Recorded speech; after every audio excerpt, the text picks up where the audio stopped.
After my breakup, I moved into a one-bedroom studio just outside Sacramento.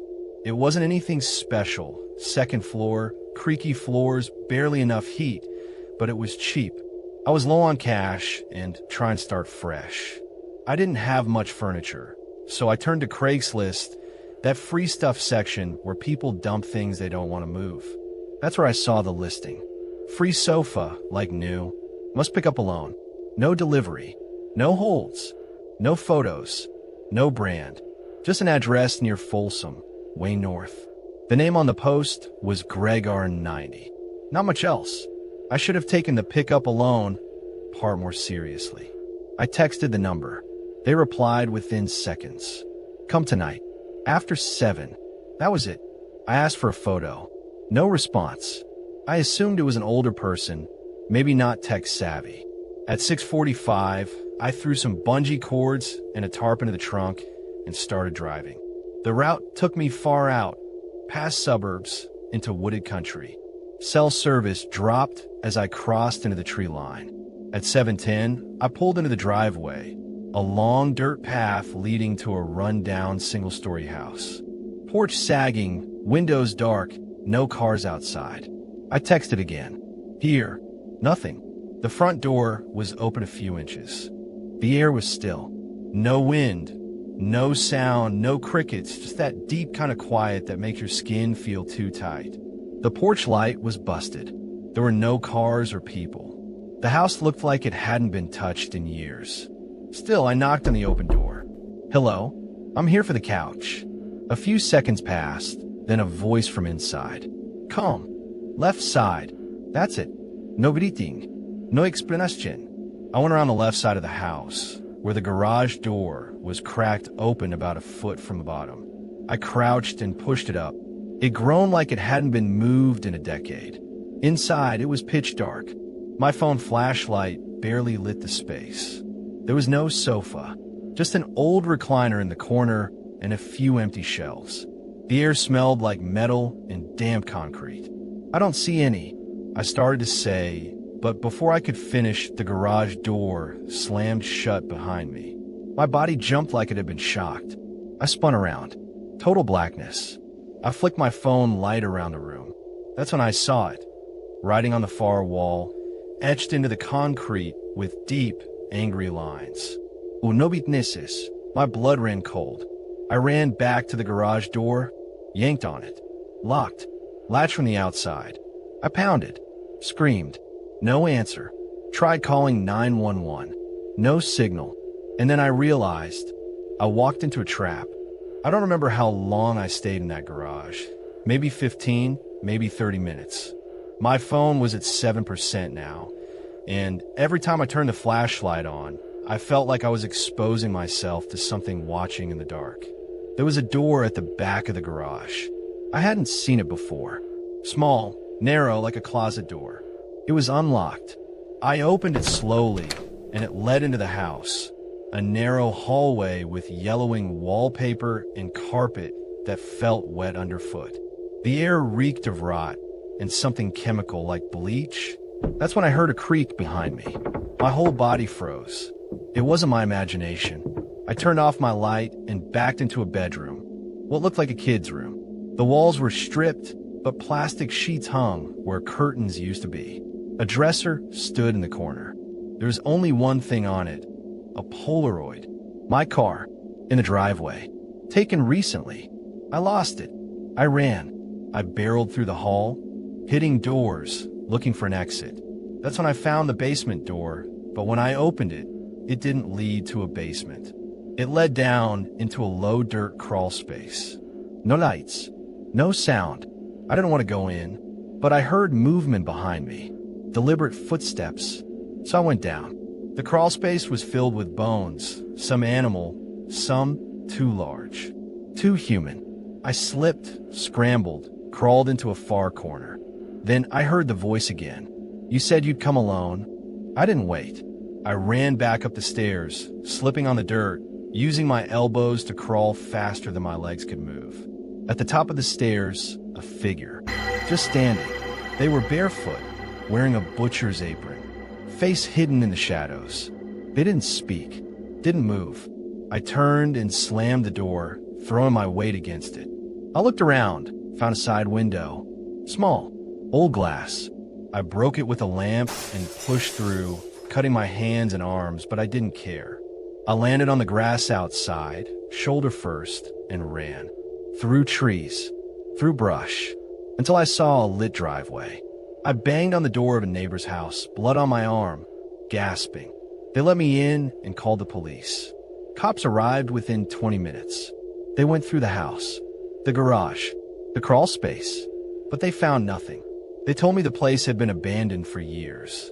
No coach, no signs of anyone ever living there.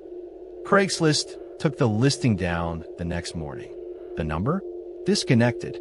No records of anyone named Greg R90. That was 6 months ago. I've never used Craigslist since. And I never, ever show up alone anymore.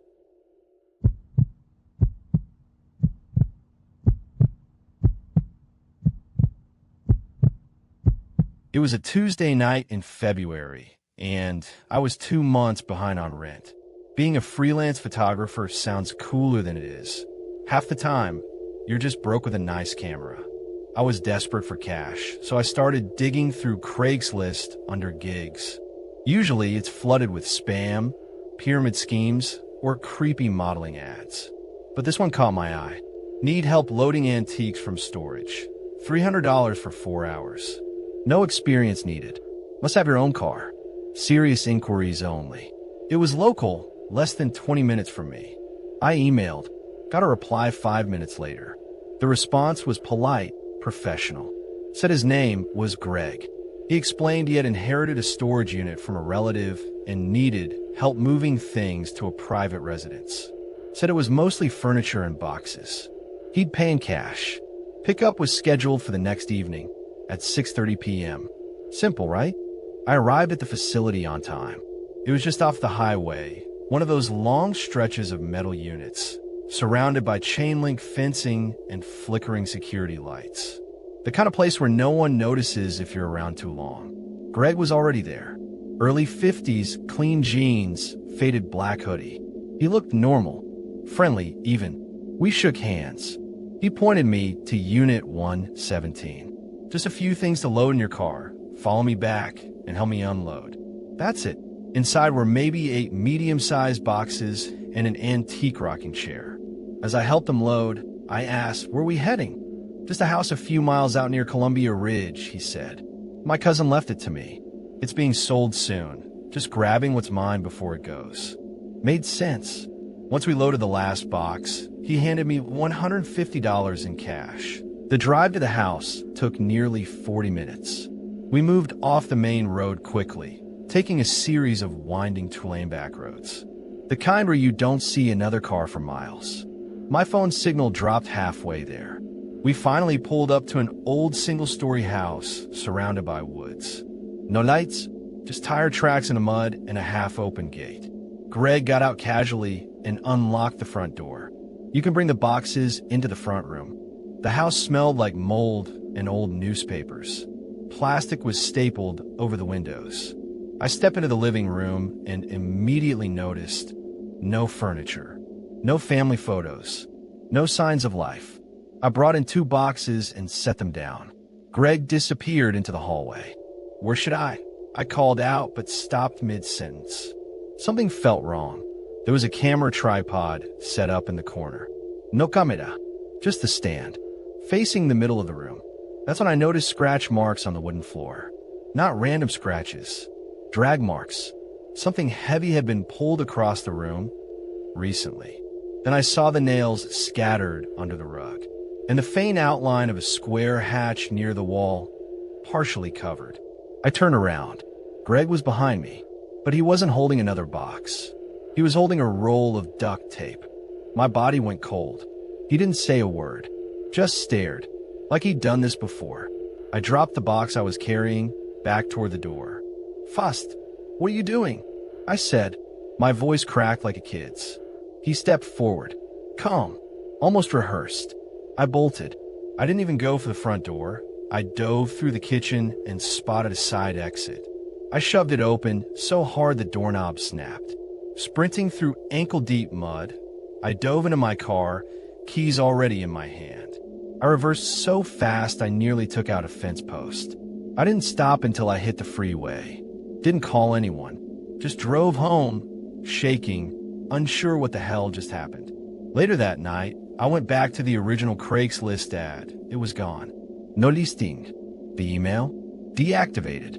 Out of morbid curiosity, I drove back past the storage unit 2 days later. I had memorized the number, Unit 117. It was padlocked, but the name on the rental plaque was different. I tried calling the facility. They said Unit 117 had been vacant for 3 weeks. No one named Greg had ever rented there.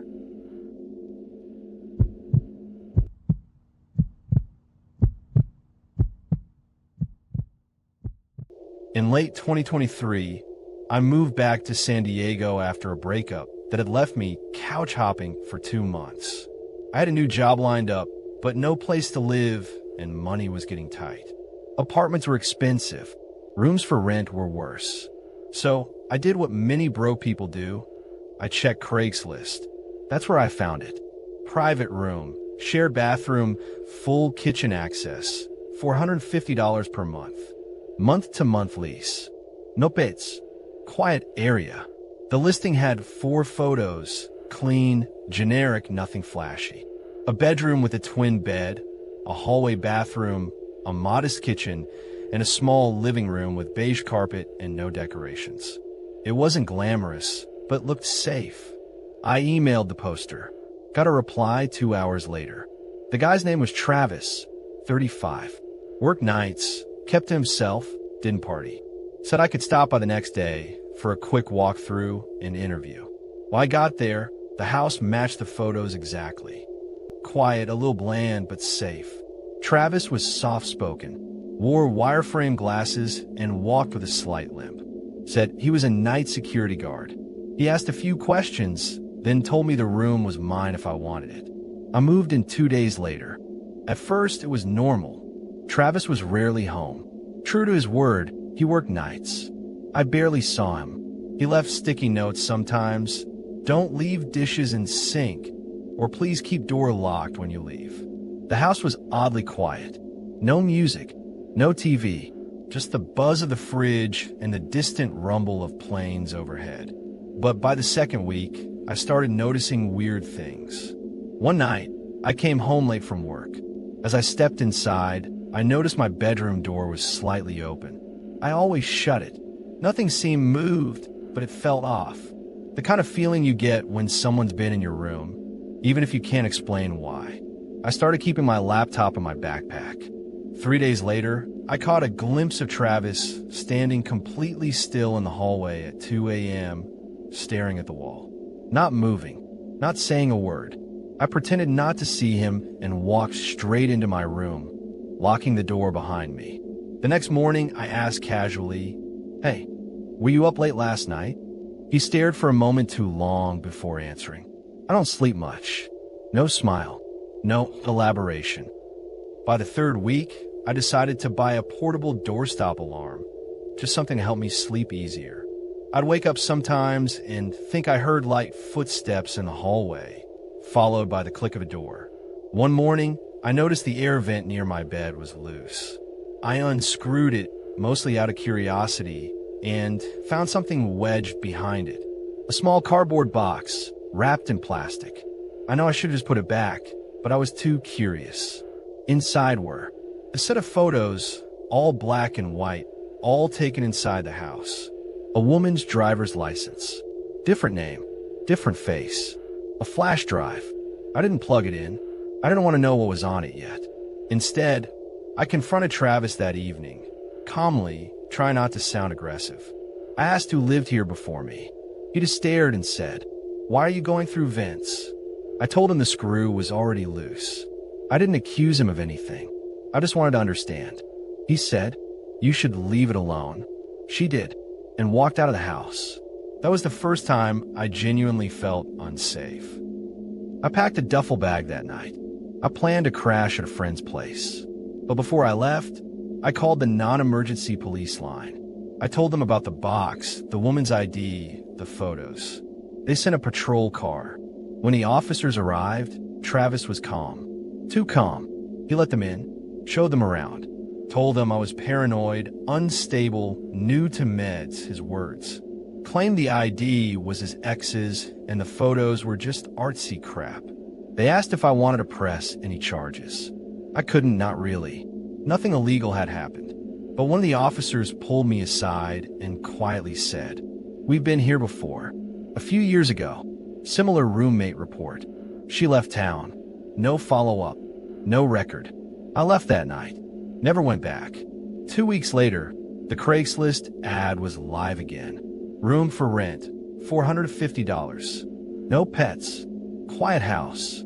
Same photos. Different contact name, Brian. I forwarded it to the officer who visited. He never replied. Sometimes I still check Craigslist just to make sure the listing's still there. And it always is.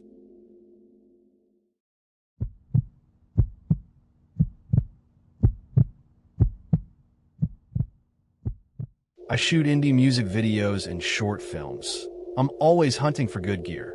And Craigslist is my go-to for finding used cameras at a discount. 3 months ago, I came across a listing. Canon US R5. Lightly used, $900 cash only. Too good to be true. That model sells for triple that, even used. I messaged the seller anyway. The response came within 2 minutes. Still available. You serious? Come tonight. No holds. 8 p.m. The poster's name was Just E. Location, 35 minutes outside Portland. Cimarron Pocket past Tigard. Near a road I'd never heard of. I asked if I could test the camera before buying. The reply, yes. Just bring your own lens. Not unusual. I grabbed my 35mm Sigma, tossed it in my backpack, and hit the road. I didn't tell anyone where I was going. I never do for pickups. I figured I'd be in and out. But when I turned on the final stretch of road, I lost signal. And that's when I should have turned back. The house wasn't really a house. More like a shed on a gravel lot, surrounded by tall, overgrown trees. No porch, no windows in front. Just a single flickering porch bulb over a steel door. The camera seller messaged again. Come inside. Door's open. I knocked anyway. No answer. The door creaked open under my hand. It wasn't locked. Inside was odd. Not dirty, but off. Smelled like chemical cleaner and old paper. The lights buzzed, giving the whole room a yellowish hue. There was a folding table near the back. On it, the Canon R5, a lens cap next to it, and what looked like a basic cleaning kit. No people in sight. Hello. I called out. No response. I picked up the camera. It was the right model. Legit serial number, very lightly worn. And to my surprise, it powered on. But there was a memory card already in it. Out of curiosity, I checked the card. There were 3 videos. Each was about 40 seconds long. Each was footage of someone, sleeping, different people. I froze, literally stopped breathing for a moment. I replayed the video and paused at the timestamp, 2:18 a.m.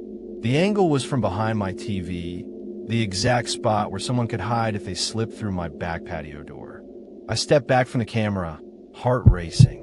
Then I heard a door shut somewhere behind me, deeper in the shed.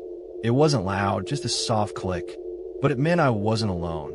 My instinct screamed at me to leave, but I didn't want to bolt into darkness. What if someone was parked outside? I tucked the camera in my bag, turned off the lights, and crept toward the exit, keeping my ears peeled. I could hear faint creaking floorboards behind the wall on my left, footsteps, slow and calculated. As I reached for the doorknob, it jerked slightly, like someone had tried to open it from the outside, or maybe just tested it. That was it. I sprinted to the back of the shed, found a small window that didn't lock, kicked it out, and squeezed through. I landed hard, but I ran until I reached the gravel road. I didn't stop until I was back in my car. The whole drive home, I kept checking the rearview mirror. When I got home, I locked everything, pulled the blinds, and checked my back door. Locked. But my patio light, the one I always leave on, was unscrewed halfway. Someone had been there. I called the police, showed them the camera, the footage, the listing. They took the camera and said they'd look into it, but I never heard back. Craigslist pulled the post the next day. Out of curiosity, I checked the metadata on the videos before I handed the card over. The footage of my apartment? It was time-stamped 2 nights before the listing went up, which means whoever filmed me knew exactly who they wanted to bait with the sale. And worst of all, when I Googled the first 2 video names embedded in the file data, I found missing persons cases. One from Tacoma, one from Reno, both still unsolved. I don't buy secondhand gear anymore, and I haven't slept on my couch since.